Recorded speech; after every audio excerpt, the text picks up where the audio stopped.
it like extra. I don't, I have a lot of like these norm of the nothing exclude, nothing exclude, things you like transport or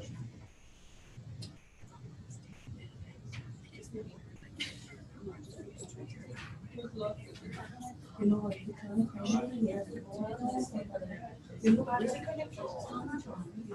this place will be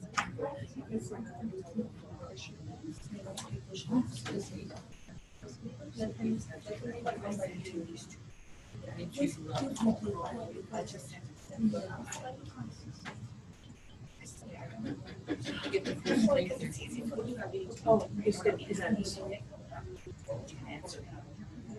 here. Because that's just the excuse, it's not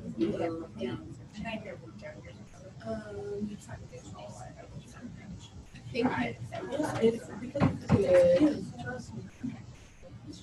I don't know what you did. I can ask just in front of me. How do I? There we go. Thank you. I'm like cranking my neck. I have that tech issue.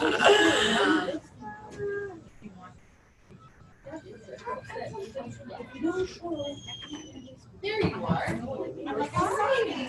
We tried it all. Risi up front. I'm sitting up front too. Yeah, come up front. I won't bite. Right. I think I just got a message from Catherine. Yeah, she was right. Has the link. I emailed it to her. Yeah. And I think you have actually. Then I better say hi to our live broadcast. How are we for time? I know I feel bad starting like right at 10 o'clock given the situation outside. Has anybody just come in and are they still paving? Still paving. I know. I know. They gave no warning. No warning at all that they were doing this. They usually give us 2-3 days warning on, you might be blocked for 10 minutes in this hour and this hour. Nothing. Put your claim in. We did. Vivian sent a nice email this morning. Yeah, that's pretty bad. At least give advance notice, right? Even the poor gas station next door, they had all these deliveries arranged and nobody can get in. Yeah. Well, we will start. I'll start with a bit of chit chat and say good morning to everybody here and good morning to everybody at home. I think we have a few people that are taking advantage of live broadcast today, which is good because that's what it's there for, especially on days like this when you can't get into the office. How many of you were at, just as a show of hands, were at the last course that I did on, what was it that I even did? Differentiating yourself through target marketing. Yeah, good. So just curious, did you implement anything? Any new ideas from there? Especially about the targeting the niche markets and targeting your audience. So important because it didn't come to your mind. You always consider everybody, but really you have to categorize them. Yes. And it really works. Yeah. So it's working out well for you. Good, amazing. I've been getting, so for those of you who didn't get a chance to come to that one, I did a course on communicating your value. No, that's today. No. Oh my God, I am so losing my mind. It was all about niche marketing, target marketing, how to identify who your ideal clients are so that you can now start tailoring your marketing messages to them. Because really, when you look at the way we operate our business, most of us are doing it very general, right? We want anybody, basically. Anybody who's looking to buy or sell, we have the ability to work with them, which is true. But when you can start really looking at identifying who are you best able to serve, who's going to be the best match to you and the services that you provide, once you're able to do that, you're able to start now tailoring your messages. And the example I like to give is this. How many of you work with first-time home buyers? Okay, so typically in a realtor's social media communications, they might in their social media place something about, I work with first-time home buyers, and they keep it very general. So it might look something like, if you're looking for your first home or, whatever the message is, call me, right? I can help you. Versus somebody who's identified their target client to be a first-time home buyer, it's not just a first-time home buyer. As you'll remember, it is really narrowing down what is the age, the almost exact age? What profession are they in? Are they currently married or not married? Are they, if they're not, if they haven't bought their home yet and they're married, where are they living? Are they renting? Are they staying at home with in-laws or parents? What do they do for a living? If they're on social media, what accounts are they following? What is really, you're really trying to find who they are as a person, because when you can identify that, now all of a sudden your messaging doesn't become, hey, are you a first-time home buyer? Call me. It's, are you tired of sitting at home in your parents' basement? You've just gotten married. You're ready to start your life. And I get that you can't because your challenge is coming up with that down payment. Well, let me tell you, unless you have a plan of action in place, you're never going to come up with that down payment. This is what I do for my clients. Tell me. How many of you find that's a little bit more impactful and direct and speaking directly to them? That's the difference, is when you can start going through the process of identifying who you want to work with, who are the ideal people that will listen to your message and who want to work with you, then your message starts being delivered specifically to them. If that doesn't apply to me, I'm going to keep skimming on Facebook or Instagram. But if it does, and I'm sitting in my parents' basement eating chips, wallowing on the fact that, you know, I'm newly married and I don't have my house yet, you better going to pay attention to that. So that was really sort of that summary of what that course was. And, you know, so far the feedback has been great. So thank you for sharing that. When I was looking at what I was going to do for you today, this is actually the 7th time that I'm doing this course. And it's, I said it was the final, but I keep having people message me, so I might do another one in the future. But I was really looking at what are some of the challenges that you are all facing today. I get called from my realtors at Connect, and some of the questions I'm getting are, how do I convince my seller to reduce the price? How do I convince the buyer that now is the right time to buy? And when I really narrow that down, because those are very quick answers, those are really looking situationally, well, what is that, you know, what's their motivation?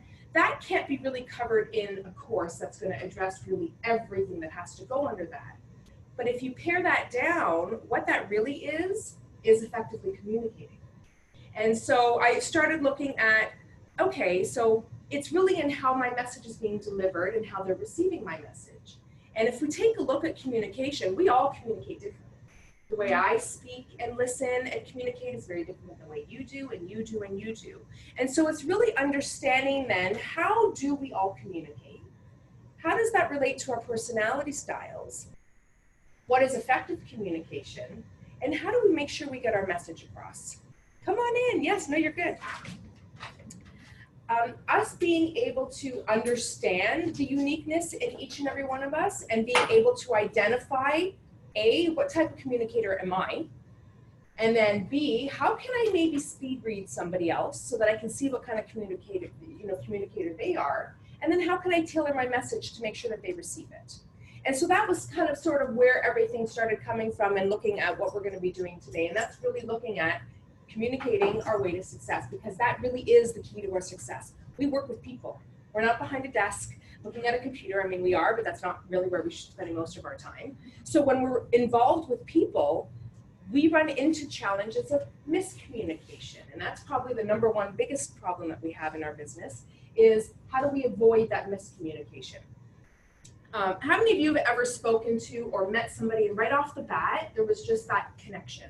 Conversation flowed, it just felt so easy. Yeah.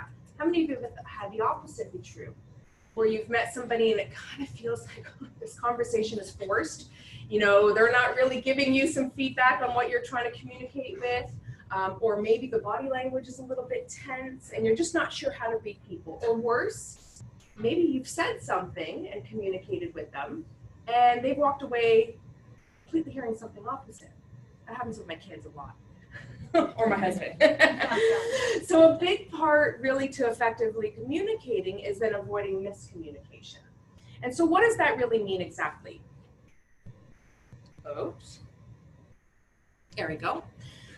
If we have a look at what effective communication is, or what elements of communication, we can see that 7% is our spoken words, and the remaining 93% is everything we're not saying. So only 7% is spoken words, 38% is in our voice and in our tonality, and 55% is our body language. So it has more to do with what we're not saying than what we are saying. This means that when we're looking at how people receive our messages, why sometimes we're saying something and somebody's listening or interpreting something completely different, it might not be so much in the words that we've shared. Which means you can go beautifully scripted to your listing presentations and your clients' appointments, and you know exactly what you're saying. They might not receive the message the way you're intending it. And it has mostly to do with that 93%. So what is effective communication? Effective communication is simply this. It's our ability to be able to deliver a message in the way that the person that we're speaking to needs to hear it. That's it. It's not coming up with big words. It's not having proficiency and being an expert in the language of English. It has nothing to do with that other than it's our ability to be able to communicate the message in the way that you need to receive it if we're the one that's dialoguing. Make sense? Perfect. How many of you have children?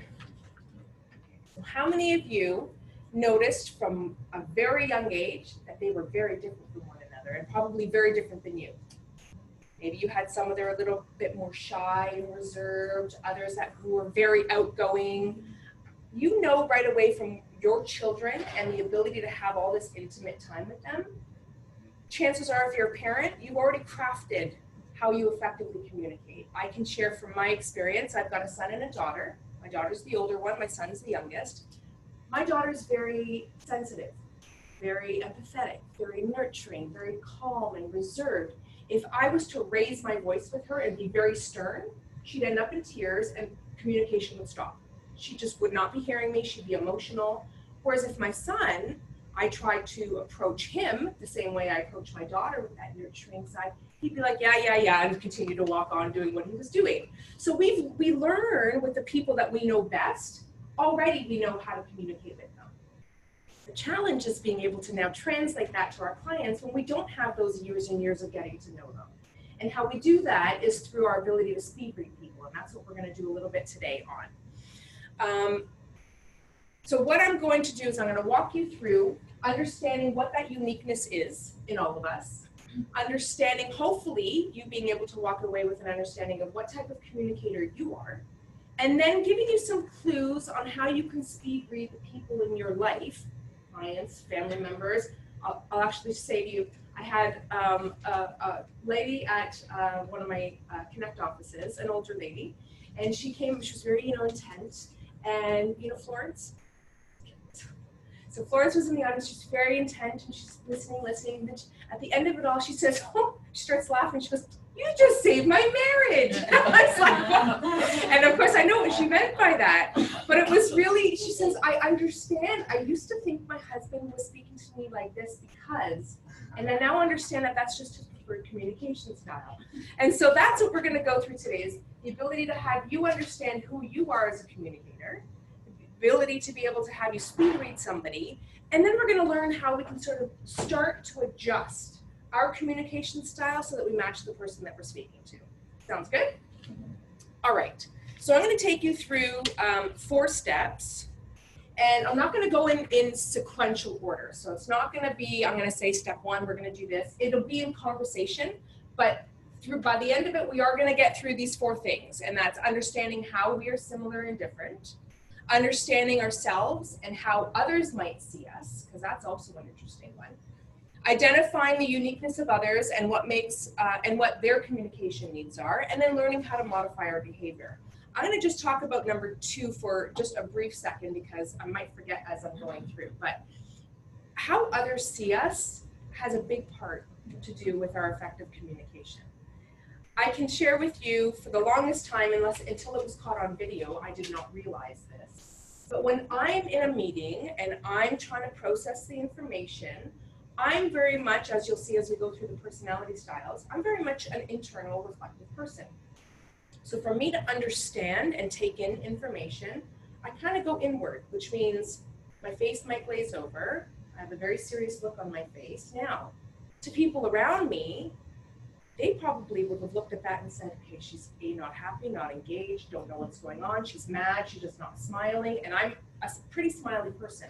But when I'm learning or I'm in an intense conversation, I go very I realized until it caught on video, I didn't realize that. And there's nothing worse than seeing yourself on video. Like, oh my God, I look horrible, I look mean. But that's what happens. So it's really about part of that, part of this whole process of effective communication is looking at how do others see us. We might think that we're bubbly and, energetic, and it might read well to somebody who is like that. But for somebody who's maybe an opposite type of communicator, that might come across as arrogant, too confident. They're not really listening to me. They're just worried about themselves. It's all in the perception of things. So I want you just to kind of keep that tucked in the back of your mind as we go through all of this. Any questions so far? All right. So in order to sort of understand communication and personality styles and where this all starts from, we have to have a little bit of a history lesson. Now, before I do that, how many of you have ever taken a personality test? Show of hands. Do you remember which ones? The ones that pop up on The Facebook name test. What fruit are you? Yeah. what you'll look like. Disc. The color one. Color personality. I took Colors. Colors. Myers-Briggs. Anyone do a Myers-Briggs one before? No? Yeah? So there's over 2,500 personality tests. And they will measure everything from your degree of openness to how you communicate, to what fruit you are, if you follow along on Facebook. So there's basically a personality test for everything. Now, where did all of this start? This gentleman here, by the name of Carl Jung. So in the late 1800s, early 1900s, Carl Jung was a famous psychiatrist and psychoanalyst. And so he had a practice of working with people. Now, I'm not going to bore you too much with history, but it is important that you guys understand where all this has evolved from. Carl Jung was known for how he would work with people to help them. He's also known as one of the founding members of what we know as a branch of psychology that's known today as analytical psychology. So he was amongst the members like Freud, okay? So same time period, same sort of idea. Carl was looking at his patients that he was working with, and he started recognizing, how come when I give Celeste, this information or exercise, she's able to impact, her own life and make changes, and when I do it with Ray, it doesn't work. And so he started noticing all these subtleties. And so he started coming up with categories of personality types, not for the purpose of labeling people, but for the purpose of being able to identify, oh, so they're similar like this, but they're different like this. And maybe I have to speak to Celeste differently than I have to speak with Ray. And so that was sort of his motivation for coming up with these different personality profiles, which I'm going to talk about.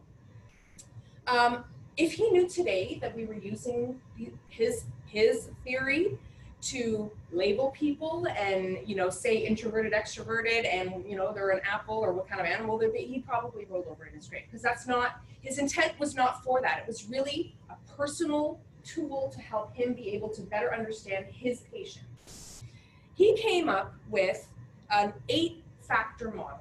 I'm not going to go into too much detail about this. The only thing I'm going to say about Carl Jung's theory is you'll notice that he has introversion, extroversion. That introverted, how many of you have heard the term introverted, extroverted? Okay, so how we know that, what we know that to mean today is not how he meant it. If you have a look at Carl Jung's personality test, he talks about where do we get our energy from? How do we make decisions? How do we perceive our world? How do we absorb the information around us? That's how he categorized his people. If I'm talking to Celeste, I know that she absorbs information like this. I know that she recoups her energy like this. So that's how he started labeling people and categorizing people. His introversion, extroversion did not mean outgoing and reserved. That was simply where do we get our energy from. So if I go with his model, I could be an introverted person that can get up here and do a course with you and be as vibrant and magnetic and outgoing and energetic as an extroverted person. The difference between the two is if I'm introverted, when I leave here, I'm going to be tired. I don't get my energy from being in front of people and engaging. I can still give off the energy. All of that is still the same. That's not where I collect my energy. Whereas the extroverted people, if you get them quiet and calm, they're going to feel exhausted. They need stimulation. They need to be around people. They need to be connecting. So already I can see some of them going, yeah, that's me, that's me. We're going to find out. So that's what he meant about introverted, extroverted, okay? Myers-Briggs. So Myers-Briggs, this is Catherine Myers, the mom. The daughter's name is Isabel. Catherine, this is all kind of around the same time period. Catherine was kind of a bit of a celebrity in her own little community. She did a lot of parenting articles. So she would do a lot of writing up about parenting and what she observed with her daughter Isabel, because she homeschooled Isabel. So she did a lot of observational kind of work with her daughter and then translated that and shared that with people. So she became very well known for this. Fast forward a little bit, Isabel now is older and she's getting ready to go off to school. So she leaves. Now, Catherine has spent her entire life, her entire work has revolved around observing her daughter, learning from her daughter, experimenting on learning techniques with her daughter and sharing that. And now her subject is gone. So she falls into a bit of a depression. So during this time is when she now stumbles upon Carl Jung's work, and something kind of just sparked in her. In fact, if you read the history of Myers-Briggs, in that she credits Carl Jung as her savior, because in that it kind of gave her a new life, something, you know, oh, I can still do my work beyond my daughter, is what ended up happening. And so she started now taking his 8-factor model and applying it to the people that she knew. And she started identifying, okay, well, you know what, we're just way more too complex to have 8 categories. We need 16 categories. I'm going to come back to that. So she took his 8-factor model and she kind of blew it up a little bit and created 16 personality types. Now, Isabel has gone off to school. She's now graduated. She gets married, hence the name Myers, where Briggs comes in. She comes back, sees the work that her mom has done with Carl Jung's theory. It didn't really take off. I mean, people were interested in it because they followed Catherine, right, and her work, but it wasn't how we know the Myers-Briggs test to be today. What changed was when Isabel came back from school, started identifying the work that her mom did and said, you know, we're missing a piece here. We're missing an assessment tool. So she came up with the test. It's not really a test, but she came up with this indicator assessment. It's 122 something questions that she came up with that now married the theory of her mom and allowed people to actually use this in the practical world. And so what started happening was it started getting attention. There was a gentleman in their sphere that asked if he could now purchase the rights to use this assessment tool and this theory. And now think about this. This was at the end of World War II. So it was the emergence of a white-collar culture. People were coming back into the workforce. This gentleman took this and started helping people figure out what industries they might be best suited to. They're all coming back from war.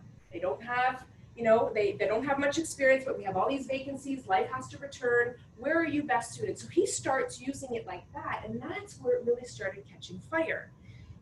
So much to the point that the Army actually started using it to help match their spies to certain spy tasks, because they found that certain personality types would be best suited for certain spy tasks or, you know, projects. And so that's how Myers-Briggs came to be. Myers-Briggs is one of the leading personality tests. They use it a lot in the corporate world. So is the next one, which I'm going to talk about. But so this is the Myers-Briggs personality profile. You don't have to know much about it right now because I'm not going to use this one. It's a very big system to go through. The only thing I want to draw your attention to is she's kept the foundation of, you know, are you outwardly or inwardly focused? How do you prefer to take in your information? How do you prefer to live your life? So she's still kept that theory of Carl Jung, and she's kept the introversion extroverted, which is the I and the E symbols in each of those, but she's kind of just subcategorized them. So it went from an 8-factor model, which is she used Carl Jung's theory, to now developing a 16-factor model. all at the same time period. This was a pretty fascinating time in our world. As you can see, we have a lot of people really looking to understand themselves, understand people, understand life. We have this gentleman called William Moulton Marston. Now, he was an interesting fellow. He did a lot of work. He was also a psychologist. He did a lot of work with patients, but he somehow found himself getting involved in the entertainment industry. So think about this. This was around the time that we only had silent movies. This is now the emergence of bringing movies to the screen that actually had voice. So if you've ever seen a silent movie, you'll know that the only thing that they have to communicate with is their body language. So everything was big. Well, if I'm acting like this and all of a sudden I'm putting words to it, it's just like a little overkill. It just doesn't translate the same way. So he was called in to share his theories of personality into the entertainment industry and started working with directors and actors and producers to really help me out and translate that. You don't need to be so big when you have words. Here's how you can start communicating on screen. And here's what this personality type might do. So he started helping do it with character development, which, as you can see, we have Wonder Woman here. He was actually credited for creating the character Wonder Woman. It was actually his wife, although I've read, but he's gotten credit for it.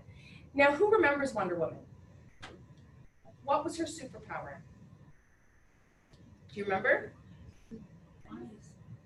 So what is she carrying here, this lasso, right? What did that do? When that wrapped around somebody, what did it cause them to do?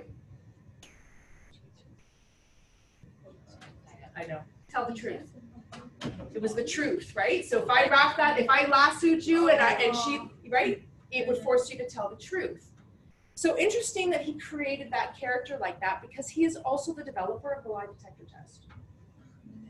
So you can see where his mind frame really is. It's really on trying to understand truth, right? He's really on this truth-seeking path. He's also the inventor of the blood pressure, the systolic blood pressure system that we know. So very, very, very interesting guy. Whether he took Carl Jung's work or not, he came up with a very simplified personality model called DISC. And that's the one that I'm going to talk to you about today because it's the one I'm certified in, so I understand it the most. But it's also the one that is the most least comprehensive, right? So it's very basic, it's very easy to understand. So this is the DISC personality model. Now what DISC personality does is it says we've got four factors of our personality. We have all four, okay? So we're not just one, we have all four. And how he's laid them out on this spectrum, perfect. We have, you are either on the spectrum of being outgoing or reserved. So you can see how introverted, extroverted came to be as outgoing or reserved. So we're either outgoing or reserved, or we're task-oriented or people-oriented. And that's how he's categorized us as people, as humans, as personalities.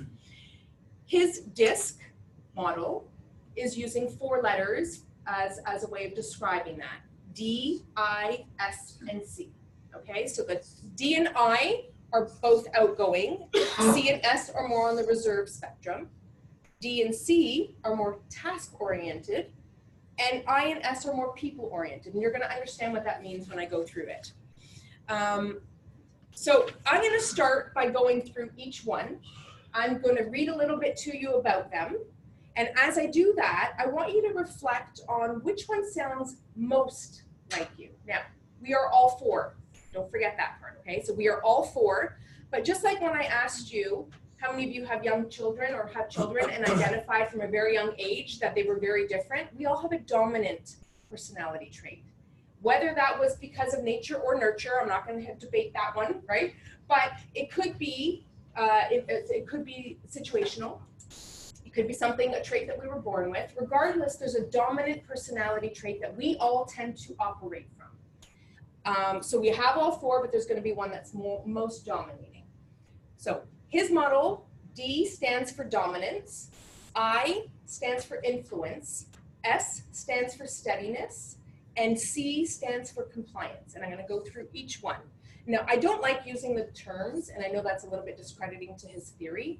And the only reason why is because when I say dominance, what do you normally think? A bossy person, right? And it's not.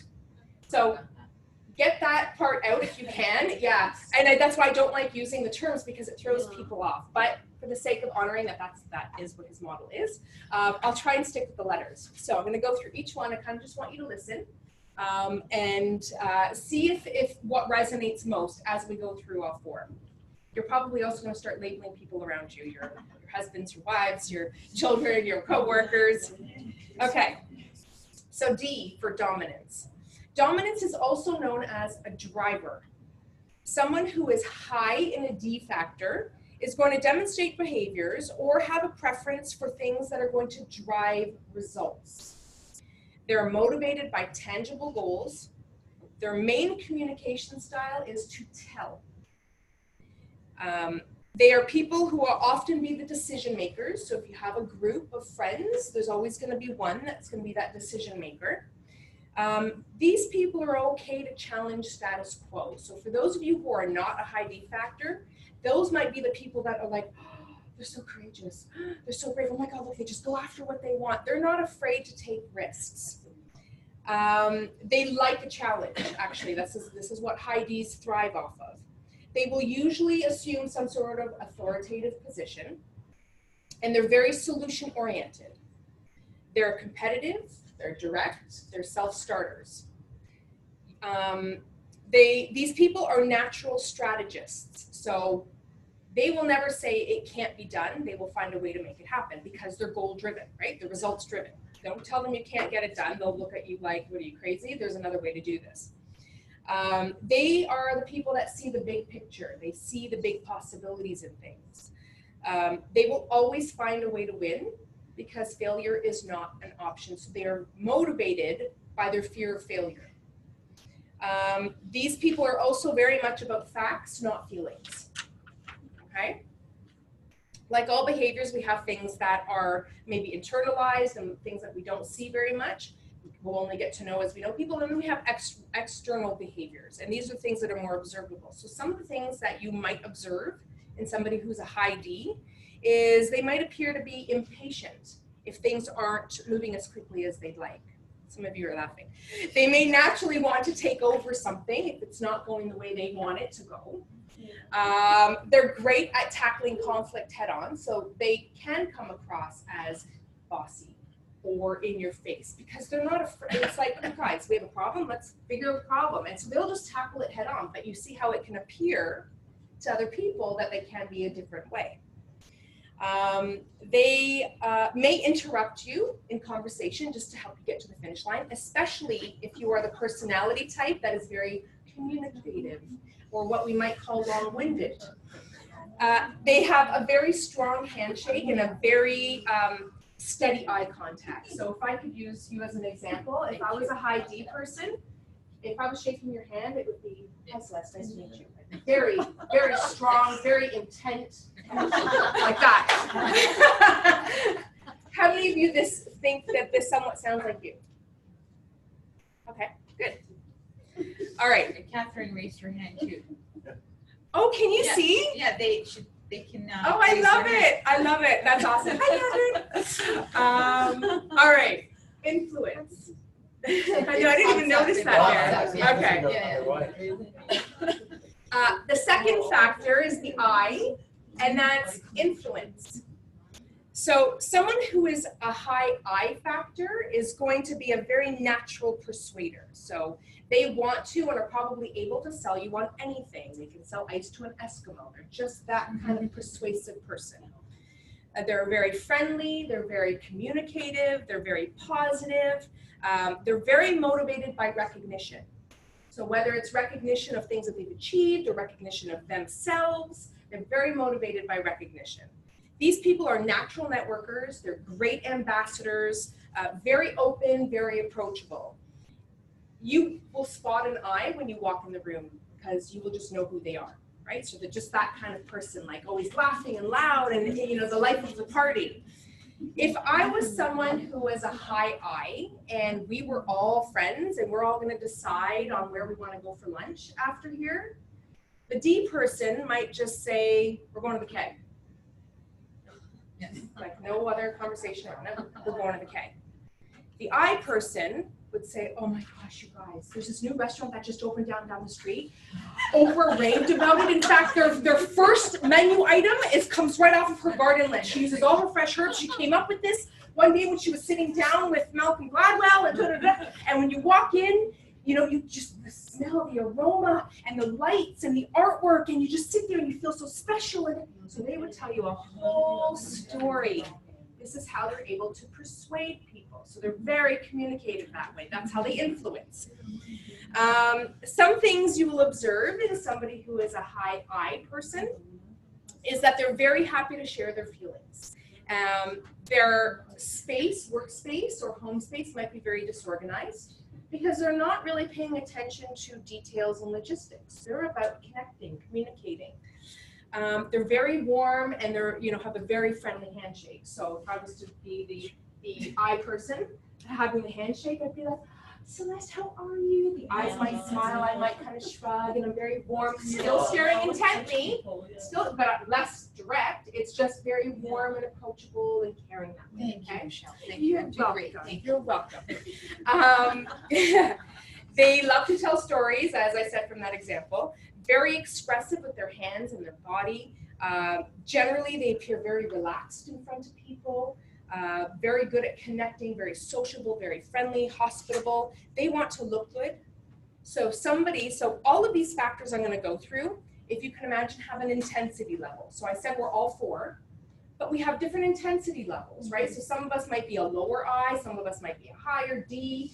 Those intensity levels are what really make things observable, right? Because if I'm kind of in the middle ground, I might not be outward in all my actions in all these areas. So it might be hard for you to read me. Nobody is really middle across the board. We all have highs and lows. The people who have a very high I intensity could come across as very flamboyant in the way they dress because they want to be noticed. So they're not afraid to come out with bold colors and patterns and, you know, very different things. So you might observe that in the way that they dress. That might be one of the cues you can take if you're speed reading people. In their environment, you might see maybe some trophies or things of recognition. Again, that's what they're motivated by. So, you know, a top producer who is a high I might have all their plaques on the wall and might be very proud of that, and so they should be, but that's just, you know, some people might not care so much about that. How many of you think this sounds like you so far, the high I's? This can be D and I. D and I. Okay, good. Catherine as well. Combination. You feel you're both? Good, good. And you're going to find little bits of yourself, but then as we go through all 4 of them, you're going to be like, okay, I'm kind of more this than this. And it's funny because if you've ever taken a DISC assessment, it's what's called an ipsative assessment. So it forces you to choose between 2 things you love and 2 things you hate. So it's like, which one do you hate the least? Which one out of the things that you love do you actually love the most? And so it forces you to make those decisions based on that. All right. So next one.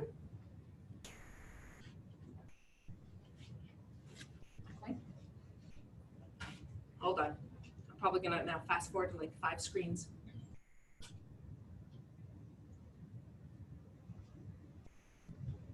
Go like this. Okay, we'll let Celeste figure this out. Okay, she's figuring that out. Any questions about the D's or the I's so far? Are you able to sort of now see maybe your spouses or partners or friends, who that might be? The interesting thing about these personality assessments is when they're building TV shows, they use these personality styles. So how many of you watched Friends? They will have a character who is dominating in the high D's. You'll have somebody who's the I person. You'll have somebody who's the S. So whenever they do group shows, the characters are built upon these personality styles because that's how you see the dynamics play out. You know?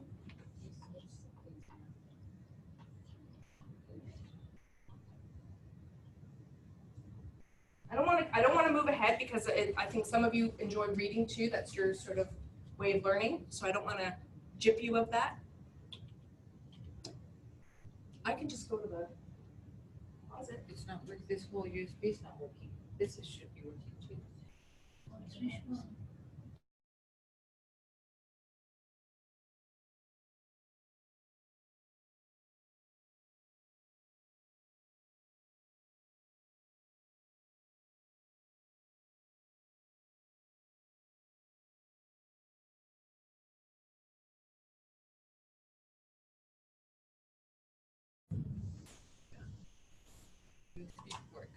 goodbye.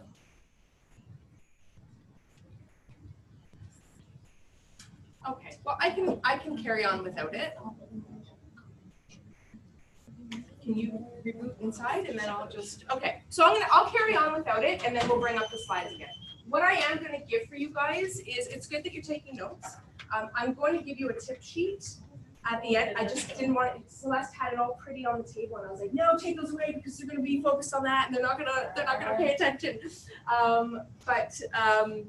You will get those. Okay, so let's carry on. So S stands for steadiness. Okay, so that's the third factor. Another word to describe S or steadiness is a supporter. So these people are very dependable, very amiable. They're great listeners. They're very thorough and very patient. They're the type that will prefer not to change things. So, you know, if we have a routine or we have an agenda, like what, let's not change that. If it's not broken, you know, why fix it? They like to stick to the plan. How many of you have ever gone away with a group of people before? How many of you out of that group have ever had somebody that would come up with, be the person that would come up with the agenda and the planning and organization? And then how many of you, and maybe it was you, would be the type that like might not have created it but love sticking to that plan? It's like predictable, it's comforting. It's, There are problems to change the plan. yeah, there's problems to change. They don't like to change. They don't like changing plans. Okay, so these are the S people. They don't like changing plans. It's like, let's stick to the plan. This is what we've all come up with. This is good. And the reason why I'm emphasizing that is because we're going to go through this a second time. I'm going to show you famous people who fit these personality profiles, and then I'm going to have you imagine that they're your clients. And so you can already start to think about, if I have a client who is a high S, who needs to stick to plan, might not do well with change, what might I need to do if I'm already anticipating that they're priced too high in the market or that we have to change the course, right? So these are the things that you need to start being mindful of when you're working with clients. Okay, so they like to keep things steady, procedural. They're very even paced in how they operate, hence the word steadiness. So if sometimes when we're working with these personality tests, there's a way to look at people's energy levels. And so an I person might be, if I had to tap that energy level out, it might be like this. You know, just zoom, buzzing all over the place over here.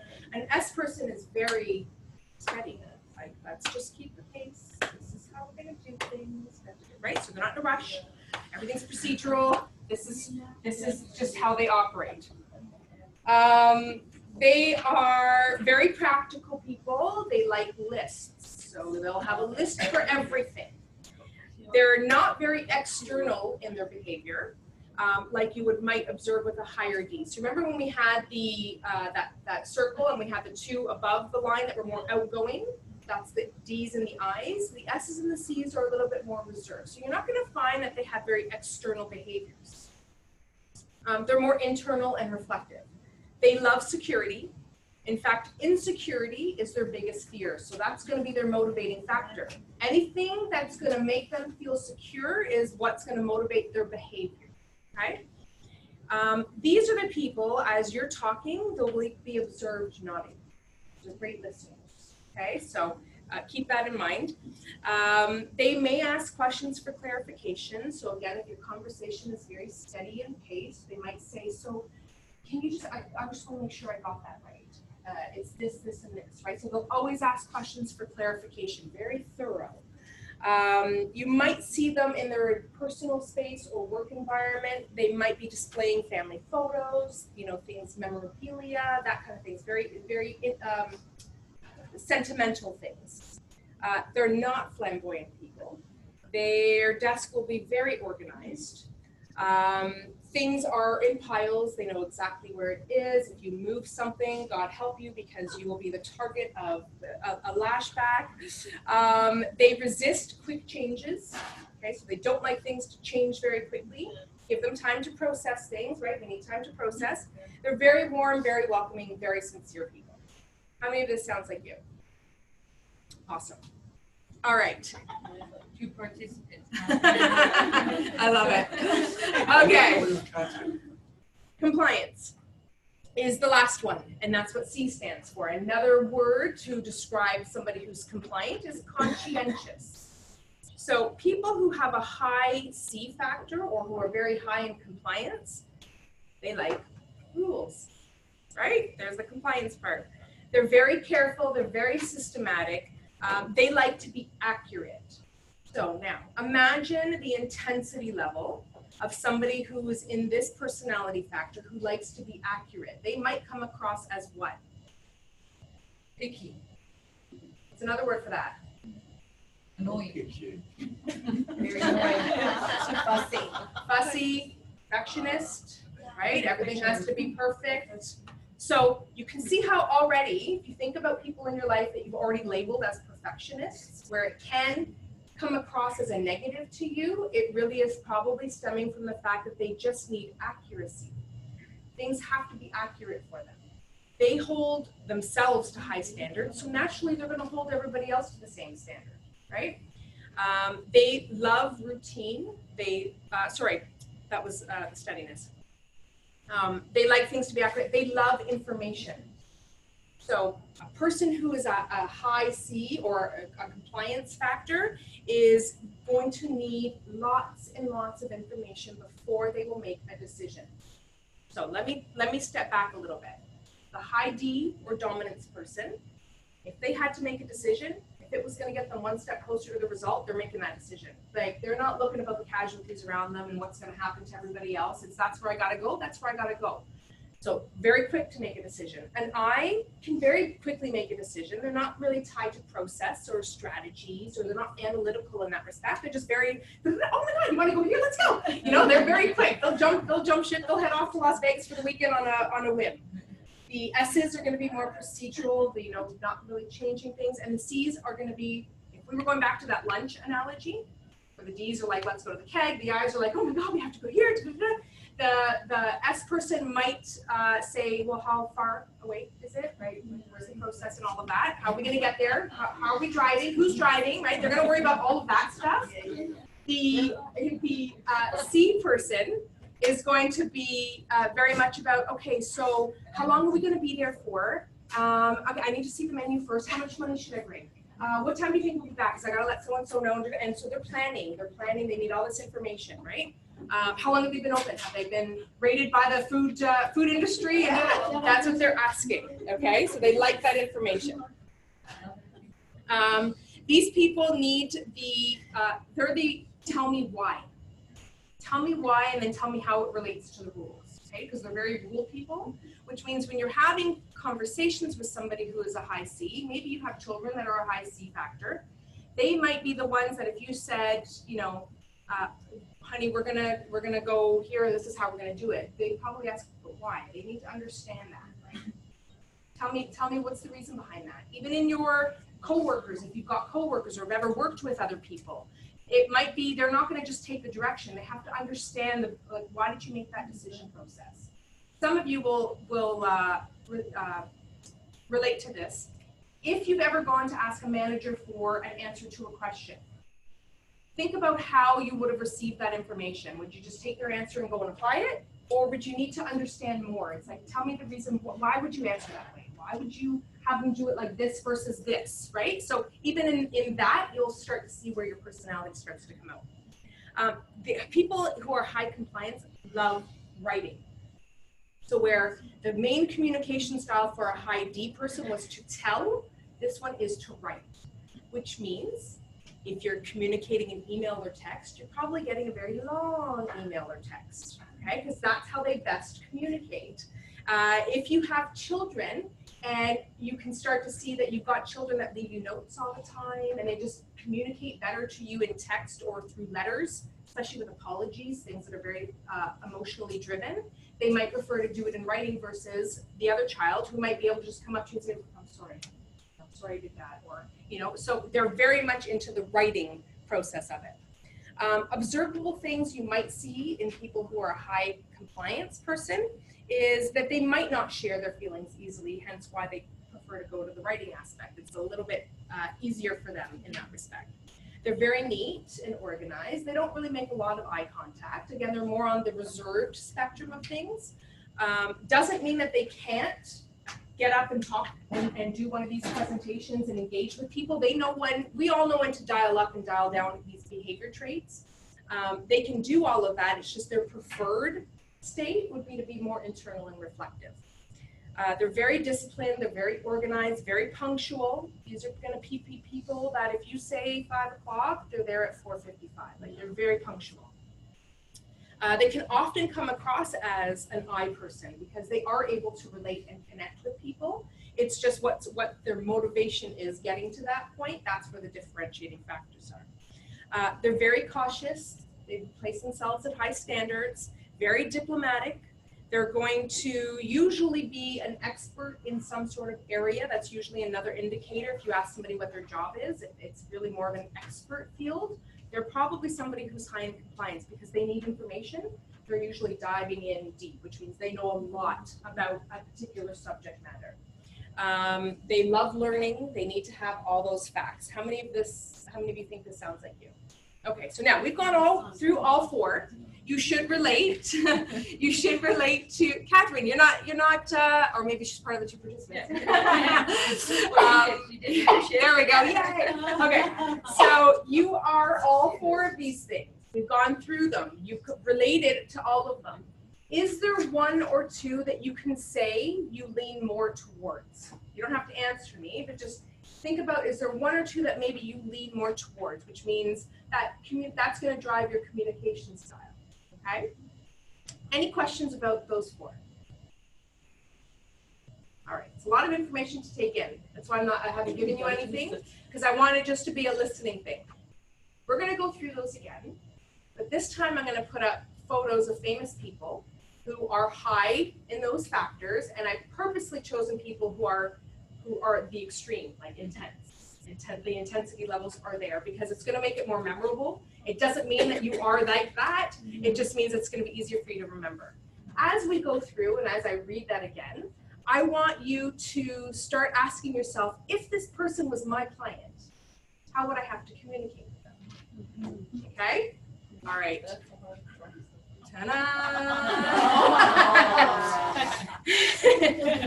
So we have, how many of you are overly surprised? No. We have our high D factors, Donald Trump and Hillary Clinton. 2 very different communicators, though, wouldn't you say? She's very direct. She is very to the point, but she's just not as abrasive, maybe, as Donald is, right? So I want you to imagine your client as Donald, because he's just so animated. He's so easy to kind of put in your mind and relate. So imagine you're sitting at the table with Donald, and he's your client. And right, yeah. Imagine he's not a realtor, or imagine he's a retired realtor, so he knows everything, right? But imagine he's your client, and imagine you are trying to get a listing signed, or you need to convince him of a price reduction. Oh, do you see? So you all have your natural way of communicating. So I want you to kind of just imagine that for a second. How you would naturally go into a conversation with somebody about a price reduction. Let's just use that. That's a really simple, thing that would occur in our businesses, right?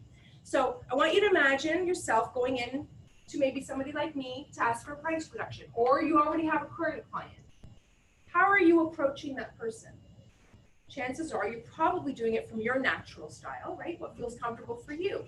If you're a very analytical person, you might bring stats with you. If you're somebody who's very, interactive and engaging, you might just do it based on rapport building. Oh my God, we have to do this or that, that emotional driven. So think about that. You're always going into conversations and situations based on your natural preference. That's not going to cut it with Donald, is it? Unless you're a high D person. Right. So if you are somebody who is a high I person, who's very much about connecting and talking and very vocal and, communicative and likes to be touchy-feely and, very warm, that's probably not going to fly with Donald, because remember, the high D people are those ones that can come across as impatient, like get to the point. I don't care what you ate for breakfast. I don't care what you did on the weekend. They don't want the stories. So think about that. If you have a client that is a Donald or a high D personality type, they may be prone to finding fault in things that you're doing. So if you've already had the listing for a while and you're coming to them for a price reduction, what do you think you might expect him to say? It's your fault. You didn't do this. Did you do this enough? Or you only left this add-on for this day? Or the sign was late going up? Or like, why are you asking me to change my thing? It's your, you figure it out. You're the professional, right? So that's how they might come across. Again, I'm going extreme just to make it impactful so that you understand. They may want to override your suggestions, and they might question why you're doing things or not doing certain things. They may appear to be very impatient. If you are the communicative type and you're not to the point kind of person, they might come across as very impatient. Especially if you want to share this information and pull out stats and have a conversation, he's not going to want that. He's just going to want to like, tell me why you're here. Let's get to the point. So if you're working with somebody like a Donald, then make sure that as you're going in, you know exactly what you want to say to him or her. And you get straight to the point. So minimize the small talk, get right to the point and go for the ask because they like that. They like to tackle things head on, remember? They're not afraid of that. So what might feel like confrontation or maybe too aggressive for you, if you're not this style, is gonna feel very natural for them. They, because are very much about recognition as well, they want to know that their opinions matter. So you might not agree, but you need to give these people an opportunity to talk. So if you are I know this kind of stuff, I've got all my stats and you pull out my briefcase and we're gonna have a conversation because I've been doing this for 20 years and stop. Don't say a word, let them talk. Once they talk, you can sort of validate maybe certain things that they're saying. So I hear that you've said this, right? And then you can bring up your points if you disagree. And don't be afraid to disagree with somebody who's a high D.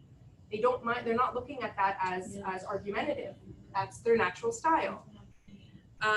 So let them, the best way I can say to approach somebody who's a high D factor is to maybe steer the conversation if you can and let them think it was their idea. Because they will be much more receptive if it's their idea than if it was your idea, right? So get to the point quickly with them, let them be heard, acknowledge them for their input. They like to tell, so you have to allow them that opportunity to tell. If you're giving them recognition, just outside of, let's just say this client relationship, if you have friends or spouses that are a high D, and you're giving them recognition, they don't like that false recognition. These are not like, just tell me I'm good. Tell me why I'm good. Like validate what I said. Let me know that you heard exactly what I said and tell me why you think I'm good. If you're communicating in emails, as we do that a lot these days, right, and text, you're not doing paragraphs with this person. It's bullet points. Get to the point. They're actually fine if, and you'll probably notice this, how many of you have ever received an email from a client who you might suspect to be a high D? And they're not saying, oh, hi, Michelle, how was your weekend? They're just like, hi, Michelle, can you do like to the point. There's no warm and fuzzies there. That's a nice sign that that's just their communication style. They're not meaning offense. So the people who are more emotionally driven, don't be offended by it. That's just, they're driving results, right? Like, let me get to the point. This is what we need to talk about. And I'm going to lay it all on the table. So use bullet points, get to the point quickly. They love negotiating, so negotiate with them. Stick to the facts. These are not people that appreciate I feel like this, so if there's any conflict with people in your life or a high D factor, don't go in with the feelings, go in with the facts. Don't give them too many rules. Don't take too long to get to do things. If you say you're going to do something, do it. They're very big on action, right? Everything, this is what they live for. They're driven for achieving goals and results. Keep things concise, quick, say you're going to do what you're going to do. They're very results oriented, so show them results. That's what they're going to want. Any questions about our Donalds? Did that help in that? Yes. Okay, Yes, perfect. for sure. One question. Yeah. Is he next president? Is he next? I don't know. I can't answer for you. Our I people. Our influencers, we have Robin Williams and Richard Branson. How many of you are surprised to see Richard Branson on the list when you now see Robin Williams?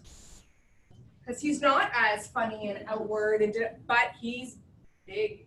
Like, he thinks big. He's not afraid to take risks. He's all about enjoyment of life. He's underwater. He's in space. This guy's not afraid. He wants to be everywhere. So he's very much a high I person as well. So if you have a client that is like Robin, God rest his soul, he's going to be more concerned about the connection and relationship than he is about those tangible goals, right? So if you're a high D person and you're used to just coming in, let's get to the point, and your client is Robin, and you don't say, oh my God, how are you? How was your weekend? How was the kids? Isn't this beautiful weather? They need to have that warm-up conversation. They want to know you're interested in them. So if you're not that way, you just be mindful of that. If your client is, you're going to need to adjust. You're going to need to start with a bit of small talk, even if you don't want to know or hear. You need to have that because they thrive on connection. They thrive on relationships. They thrive on conversations. They might appear to be very inconsistent and might not care so much for the details of things. So they too could appear impatient if you are very, structured and to the point, let's get down, they want to talk and you're trying to draw their attention to the paper, right? Like, I'm here to get this signed, and they're just having conversations, all over the place. So they might appear to be very flighty, could be a nice word, right? So they're jumping from thing to thing to thing. They love to share, they love to talk.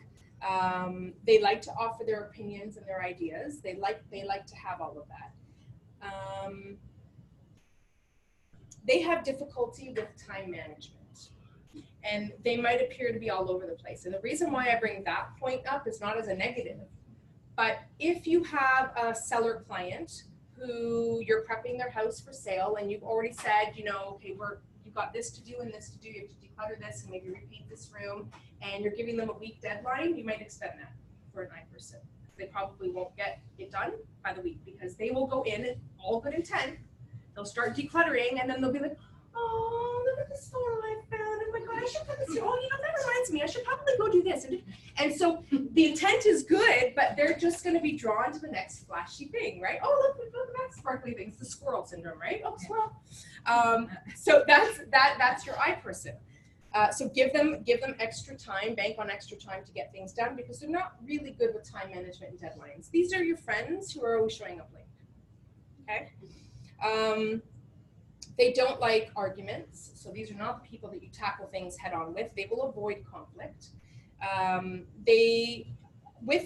So because they don't pay attention to details, if you're having a conversation with them, which might seem to go so well, and you've listed a whole bunch of things for them to do to complete, you might want to follow up with an email in writing. So great seeing you today, just to clarify what we talked about, because they probably will forget. They're just agreeable people, right? Are we good? Are we all having fun? Are we feeling good? Good. And that's the way the conversations are going to go. Again, I'm going extreme, but you probably have had already encounters with people like that, or just, yes, oh my God, that sounds wonderful. Yes, let's do that. And then they forget. So follow up in writing with them. Be very entertaining and energetic. So how many of you have ever done training with neuro-linguistic programming or in scripts and dialogues? If you have, you will know that they talk about things such as mirroring and matching people. Okay, so this kind of goes hand in hand. The reason why is our brains automatically will interpret something that is familiar as safe. So if you can mirror someone's behavior and you match your energy level styles, it's already interpreted as, I know you, you're very familiar, right? So when you're speaking with a high I, they're very energetic. If your energy level is down here, how well are you going to connect to them? It might be your comfort level to be down here, and that's okay. I'm not saying you have to change that, but this is the time that you need to learn when to dial up that I, because we all have this. And we know when to turn it on. So just be mindful when you go into presentations, make sure if you've got somebody who's very energetic that you are matching that energy level. And I'm going to share this because it just happened yesterday with one of my agents. They mentioned to me that they went in on a listing presentation. They were up against 3 other people. One of them was a very, top producer in the area, but this person was very strong as well. They lost the listing not because of their ability, because the people felt that the other person was more energetic and enthused about taking on that listing than this person was. Doesn't mean that they were more qualified, doesn't mean that they had the better skill set. The presentation and the way it came off was that's how that they were reading that. They read that as you're more engaged, you're more enthused, you want it more than she does. That's how they came across. Again, be mindful of the how are people interpreting you. Okay, so that's the time to dial up your eye and match that energy level with people who are I, because they're very big. So you have to be energetic, just as energetic as them. I'm not saying you compete with them because they like the recognition and the limelight, but you've got to bring that energy level with you. So if you're doing presentations, keep things fast moving. They get bored. They don't want the details. I don't want to look at your chart. I don't want, have it there, but they might not look at it.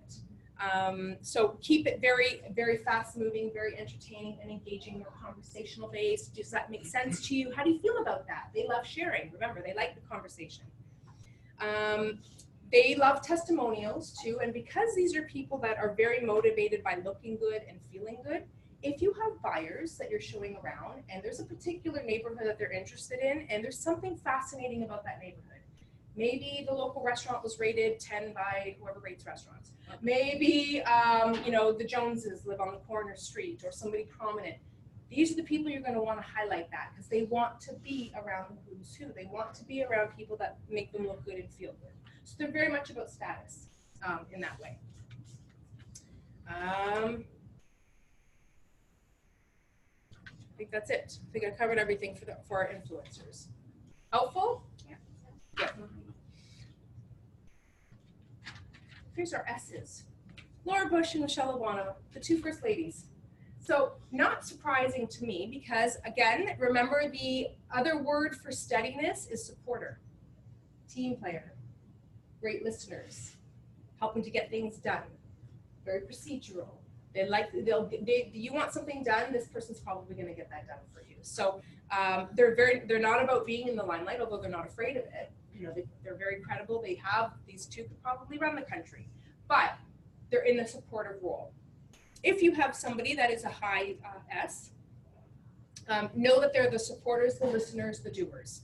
So they also, remember steadiness, that's their pacing. Don't be too quick to jump around on things in your presentations.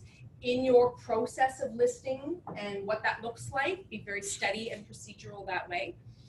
They don't like quick change. So if you're going to take an overpriced listing and you already know you're going to have that conversation about a price reduction, you're probably going to want to broach it at the listing presentation table. No problem. Let's try that price because you're open to doing that. But what I would like to do is maybe prepare just for the fact that we might have to adjust that. Sometimes you might want to look at having them pre-sign a price correction and date it at a future date. So it's all in the preparation. It's giving them time to adjust to things. So if you already are anticipating something's going to happen, make sure you let them know ahead of time. Now imagine somebody who's a very slow-paced, methodical, this is how we do things, and you had a first-time home buyer that was like that. And now let's go back 2-3 years ago when we were in that crazy market. How well do you think they were thriving in that market? Horrible. You had to be ready with an offer in your hand before you even saw the house. So they would not adapt well. They would probably be very stressed out. They probably lost out on a lot of properties and opportunities because they're not able to adapt to change that quickly. It would just be very stressful, right? When you're in conversation with them, support their ideas, offer guarantees. Remember, steadiness like security. So anything that you can show to minimize risk, they're going to love. A personal service guarantee, whatever. If it feels risky, talk about that with them. Show them how you're minimizing that. Show them that maybe it's not that risky. Show them other alternatives. So anything that's going to feed to that sense of security is going to be very important for these people. They're typically not imaginative.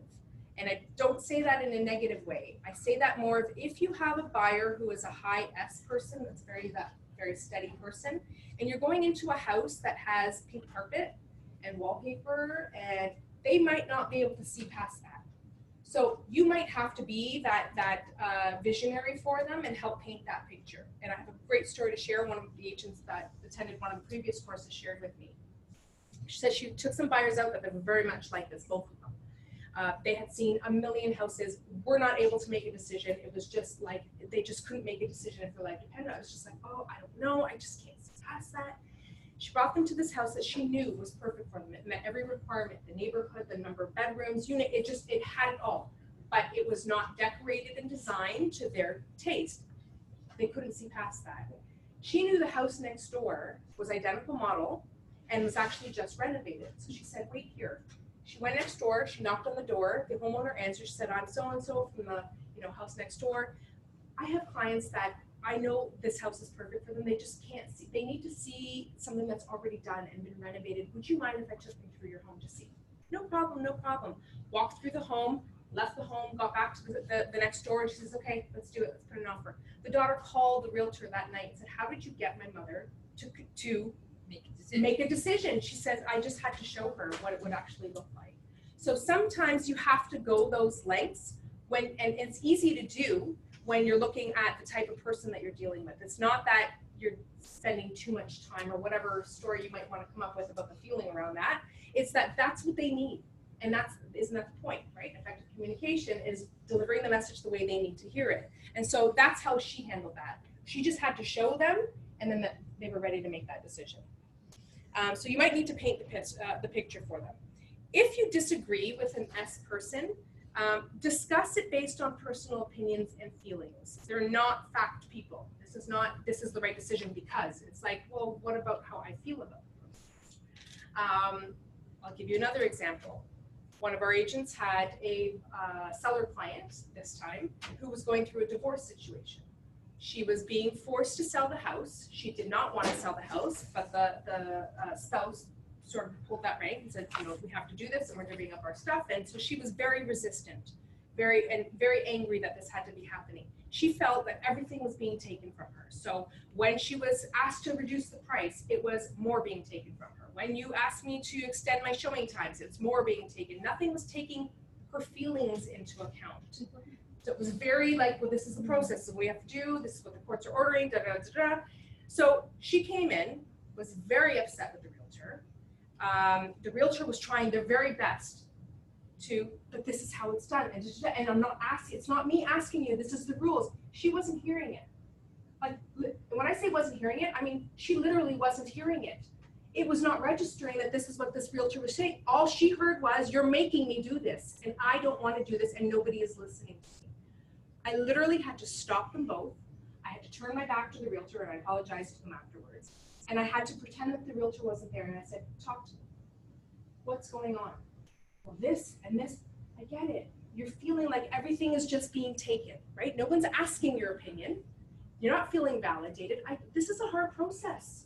And there's no right or wrong way to do this. And it's going to be an emotional roller coaster. And I really apologize that you have to go through this. And I really apologize that we have to be the ones that have to do this with you under these circumstances. But you need to understand that regardless of all of that, if I could make it different, I would. But this is what we're being ordered to do. And I get that that's hard for you. That's all I had to say. The lady broke down in tears, signed the freaking paper, and we all went on our merry way. But it was, she couldn't hear. She couldn't hear because she wasn't being validated. That simple miscommunication almost cost a transaction and almost cost a relationship. So that's why I bring that up, because again, it's understanding who are we dealing with. Sometimes they just need validation. They just need, I know that you're feeling this way. I know it can sometimes feel like this or look like this, and let me assure you. And so be mindful of that when you're with people. We're humans. At the end of the day, we all want validation, don't we? I mean, we all want to be heard. We all want to feel like we matter. So sometimes you're going to have to dial that up a little bit, right? Maybe the way we're communicating to the general population is fine, but if you have somebody who's extremely sensitive like that, who's going through a stressful time, you're not going over and above unless you start listening to them. That's really what they want, and that's all that needed to happen in that situation. So I wanted to bring that up because it's a perfect example of somebody who needs to have opinions and feelings heard and shared. That was the conversation that had to happen. All right, so take time to get to know them in advance, prepare them in advance for any anticipated changes, show them you are actively listening, because remember, these are the people that are nodding as you're talking, so make sure you're nodding. There's that mirroring and matching part of things. Any questions about are steadiness people. All right. Last one. Compliance people. Albert Einstein and Bill Gates. What is it? The smartest man and richest man? Yeah. Means nothing. But the one thing that you're going to start to notice as we go through these two and this personality style again is that need for information. How many of you have learned a little bit about who Einstein was as a person? Okay, obviously genius level. But he was known for locking himself away in a room for weeks on end, discovering and researching, preparing. Like, he needs that information. That's his love of information. Same thing with Bill Gates. So if you have a client like Albert Einstein who has a strong need for information, give them information. And if you're not going to give them information, steer them to where they can find it. So these are the buyers that are going to want to do their own homework. They're coming to you already knowing what the market stats are, and this one sold down here for 2 days, 2 days on the market, and this one had a renovated kitchen. They already know all that because they're doing their homework. They're doing it because they need that before they can even make a decision. They're not going in based on this feels right, like an I person. An I person will walk into the house, this feels really good. I didn't like that. I like the way I feel when I'm sitting at this kitchen table, right? You heard clients say that? So these people can't make a decision based on that solely. They need to have information.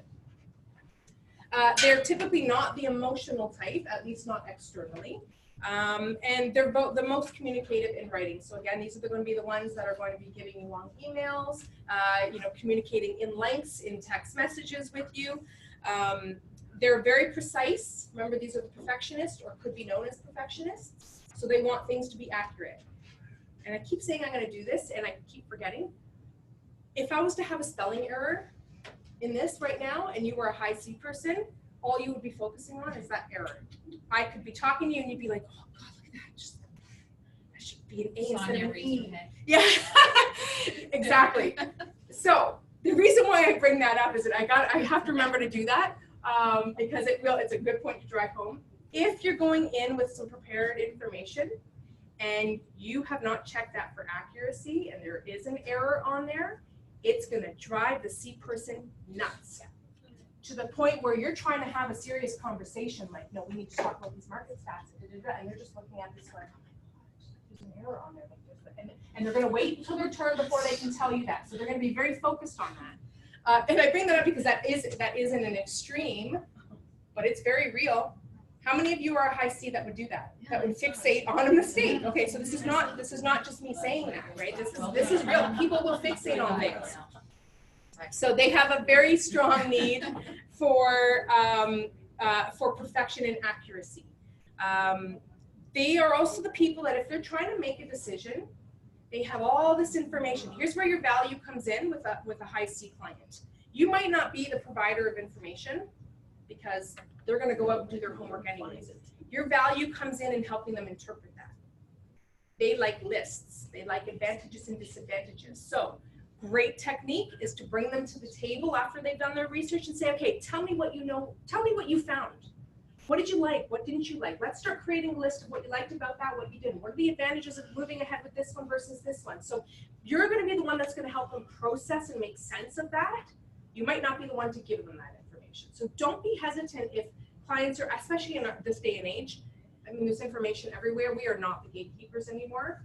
So if you're still having a hard time letting go of that, be more mindful of the fact that it might just be steered by the fact that they have to have that information. So they're going to go out and get it with or without you. So you might as well be the one to steer them and open that door and suggest, go check this publication, or go read up on this, or go ask this person, or here, I have a professional mortgage broker that you can talk to ask, more questions about pre-qualifying, what that looks like. Or these are the people that you're going to want to steer to your referral networks to help them gather the information that they're going to need to make the decision.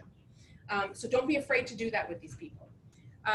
If you look like you are flying by the seat of your pants, so my eye people in the room, you could go in and do if I said right now, the lady down the street wants you to do a listing presentation, you could walk in there without having prepared anything and just do it. Like, you are just naturally going to go in, have this conversation. You've done this before. You're good. You're going to connect. If they're a C person and they sense that you're flying by the seat of your pants and you don't have any concrete things to show them, they're going to think you're not prepared. They're going to think you're fooling them. This is where now the misperceptions come in.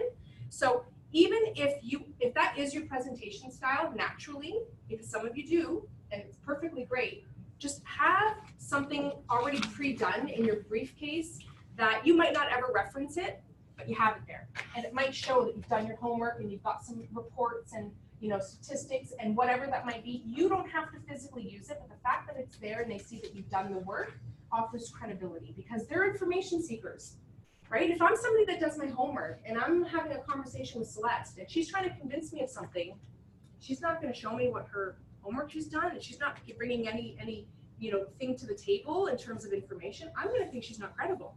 That's a perfect scenario of us. No, it's not.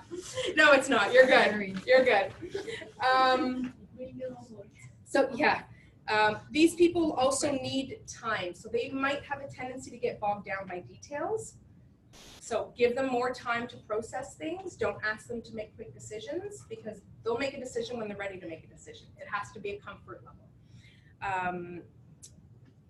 Pressure tactics don't work on these people. Again, these are people that probably would not have thrived on her. You got to make that offer. It's going to go. They probably wouldn't have believed you until they lost the house, and then they would have, maybe hopefully I told you so. Right, exactly.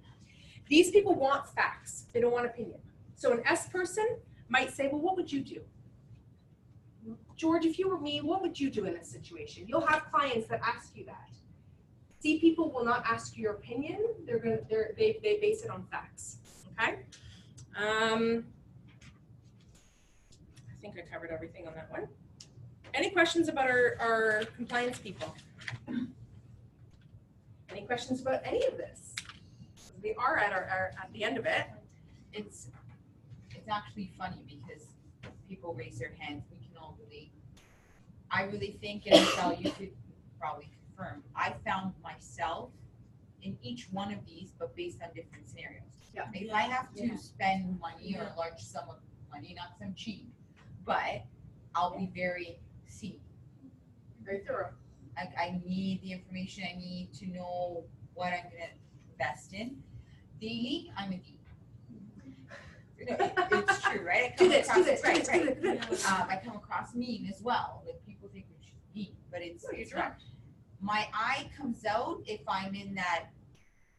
Let's have fun. Networking. Right? Yeah, that I comes out. So I guess each one of us will have to realize our strongest. Yes. Right? But then based on the scenario, each one of us is going to have to live that, right? But steadiness, I just don't see myself. I really No, don't. you're pretty fast paced all over. But don't forget. Okay, so here's the other thing you have to know about this. If you've ever done a DISC assessment before, you'll know you're rated as a high or low. So if I tried to do a course with you in 2 hours and really tried to break down what a high C would look like and what a low C would look like, we would be here for 5 hours and we probably would walk out confused. So that's why I've only chosen the high factors because that's the most recognizable. But just like everything has an intensity level, a low C or a low S also has its own personality trait. So just because you're not a high high I, let's say, doesn't mean that oh, that's it. I'm just not a high I. I'm not on that scale. No, you are, because a low I is going to have very strong personality traits as well. It's just very hard to do that in a group setting. If anybody is interested, I do these for our realtors. We do them at cost, so they're $76. If I was doing them out there in the marketplace, they'd be $140. So if you are at all interested, I can do these for you. But these are used in corporations. These are used in human resources. These are used if you're building a team or if you're joining a team and that person is really looking at structuring things. They will use these assessments to make sure that everyone is matched made perfectly, right? And that we're building our team that is going to be a good fit. So we don't want too many high I's, because then what would happen? We have all the paperwork not done, right? Because my eyes know that. They are going to be the last ones that are handing in paperwork. So that's how you build balanced teams. And that's what companies and corporations do, is when they're looking at hiring, they use this as a screening tool to say, is this person going to be high in compliance? And what is the role calling for? So they use these, they can even use these to see what industries you're best matched to. So there's a lot of things that they do with these tools. What I'm going to give you, Celeste, maybe I'll Yeah, just using Yeah. my high eye. Nope. Yeah. I'll hand these out to the front, and then Celeste will. I got them on your side. What I'm going to be giving you, and the people at home, I know if you haven't raised your hand yet, I'll have Celeste reach out to you because she knows who's logged in, and we'll email you guys a copy of this. What I've given you here is a double-sided paper. On the one side, it's going to give you the characteristics of D, I, S, and C. So it's a bit of a summary of what we talked about. The bottom portion is going to talk about speed reading. What observable behaviors are we looking for in order to speed read somebody? What would I notice in somebody who's a high S? What would I notice in somebody who's a high D? So that's going to give you your little tip sheet on how to speed read people. The opposite side is going to be how we adapt our behavior, and that's our do's and don'ts. So if I'm a high D, if I'm dealing with a high D person, do be direct and get to the point. Don't waste your time with chit chat. Be slow and boring. Repeat yourself. So it's going to give you do's and don'ts as a bit of a summary for how to communicate best with each of these personality types. Now, a lot of you are nodding, which is great. I like that you're interested in that. But here's the one thing I'm going to say about that. This is not a science. Okay, so this is not a Bible rule book. This is not a right and wrong. It's a theory. It's a way, exactly. It's done through experience. So if the only thing you walk away with today is the understanding and realization that we are all different, we all have our own natural styles, and sometimes we're going to have to pay attention so we can adjust our style so that Ray needs to hear what he needs to hear and how he needs to hear it. If that's all you walked away with, then I would have done my job. Because it doesn't matter if you remember if someone is a D or an I or an S or a C. You'll also notice for those of you who did color personality tests, they are color coded that same way. This is where the color personality test came off of. The reds and the greens and the blues. It's not about that. It's about understanding that we have to tailor how we naturally are to be a best match for the person that we're speaking with. That's all it's about. And I'll share with you before I end off just one story. I was in our Ajax office doing this course, and I had a gentleman there that was, listening, and he's nodding, and I could see him kind of looking at his phone every so often and kind of like, getting a little antsy, right?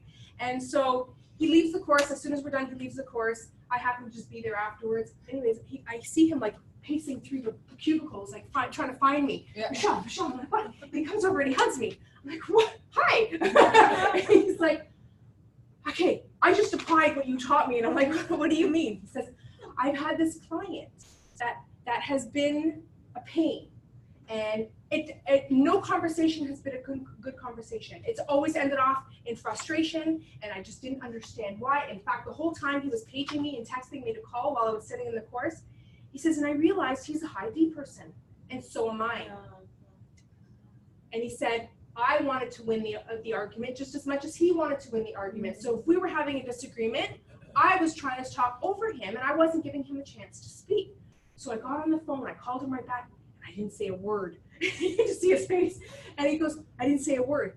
I said, so what happened? He goes, I let him talk. And then what happened? He goes, and then we both got off the phone, happy. It was the most productive conversation we'd ever had. We had no arguments, we had no nothing. He says, and then he actually showed up at another course that I did because he wanted to repeat it. And he says, I have to tell you, it wasn't just that one time. He says, I've actually changed my approach with this person. I don't say boo. When I get on the phone with them, I actually don't even give my opinion. I let him do all the talking, and everything has been smooth sailing. So I thought I'd share that with you. It's true. Because it helps to get less upset with the conversation you have with other people. Yes. You less have misunderstanding about. And that's what it is. Get their personality. That's right. That's communication is avoiding miscommunication. Like that, plain and simple. If we want to effectively communicate, let's avoid miscommunication. And so for him, it wasn't so much that he was pegging his clients and speaking to them. It was like, oh, I'm dominant. I tell. I overtalk people. I do. It was all him. It had nothing to do with the concept. I do this. I do this. And so when he realized that, and he realized then who the person was, he stopped.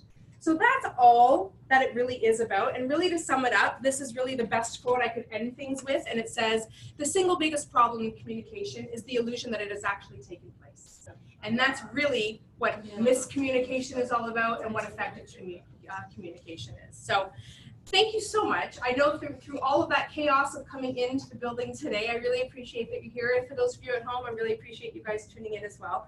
Anybody have any questions? Perfect. Good? Perfect, yeah. Interesting? Fun? Yeah.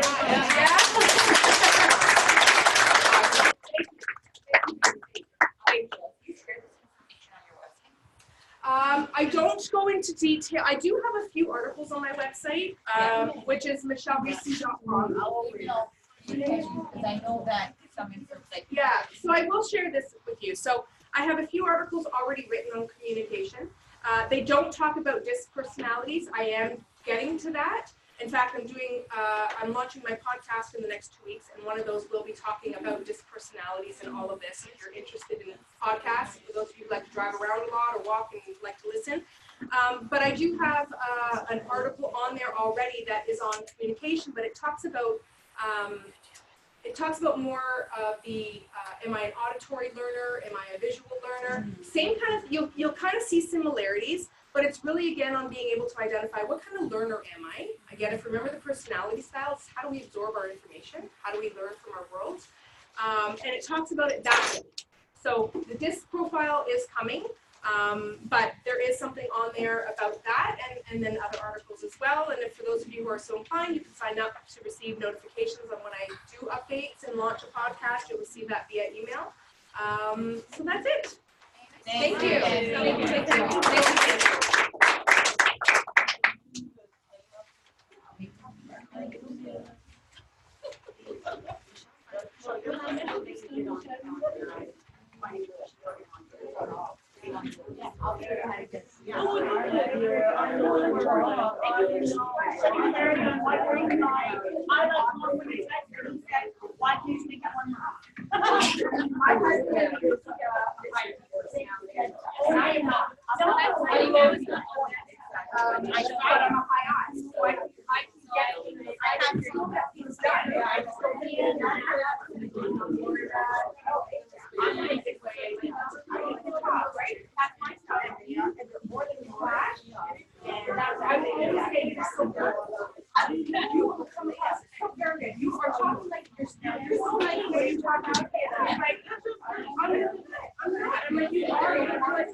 Oh, sure. Yeah. We're all. If you change your mind, I'll call you.